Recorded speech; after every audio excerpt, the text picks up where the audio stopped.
Peter Coote and this is Slinky Malinky. It's a Dascat 1295. We're here today to do the Cherbourg race. So this is the last race of the series.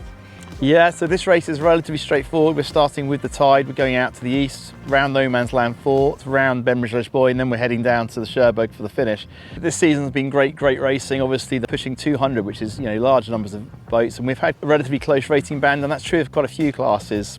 The racing's been very close, particularly in class IRC3, which we race in, where there are 3 boats still in contention, and any one of them could take the series. It all comes down to the last race. I think the series has delivered everything we hoped, and it's been fantastic racing on the water and great socials off the water.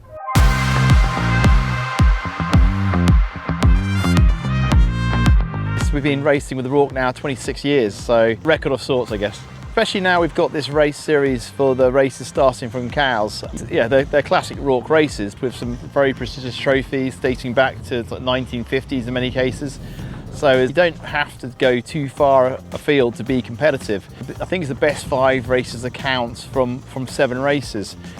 Only the second year I've had of owning the boat, so we've never really all sailed together as a crew. So I feel that we've got better and better as the year's gone on. We've got a better understanding for the boat, how hard we can push it, and trying to get the most out of it as well. So we've had pretty much every sort of condition thrown at us, from the early season. From light winds to very strong winds as well. So it's been, a really good introduction to the racing, and also the Mokra rating system seems to work really well. So, we can be on the start line with other boats like the Mod 70s. We're competing against them, on a fair footing as well. So yeah, it's been well worth it for this, this season. So we've had everything from family crews to the professionals. But what's been lovely is some of the Corinthian crews have shown they can mix it with the professionals. And one that really resonates is when, with alacrity, a family sailed Sigma 38 came out and got on the podium in the Digging Bowl between Géry Trontezeau's Long Courier and one of the Admiral's Cup boats, because they just sailed fantastically, did some brilliant navigation. So something for everyone there.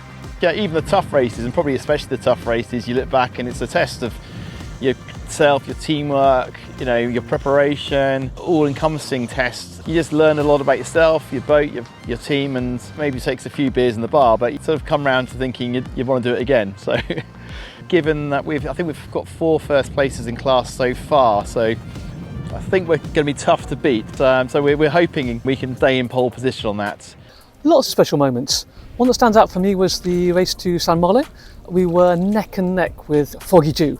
Noel and his crew are fantastic sailors, so we were concentrating so hard for 4 hours to just pip them at post. Very satisfying. Whatever happens, we'll have had some really close, really tight racing with people we've got a great deal of respect for, and whatever happens, I'm sure we'll enjoy a beer in Cherbourg and toast the winner.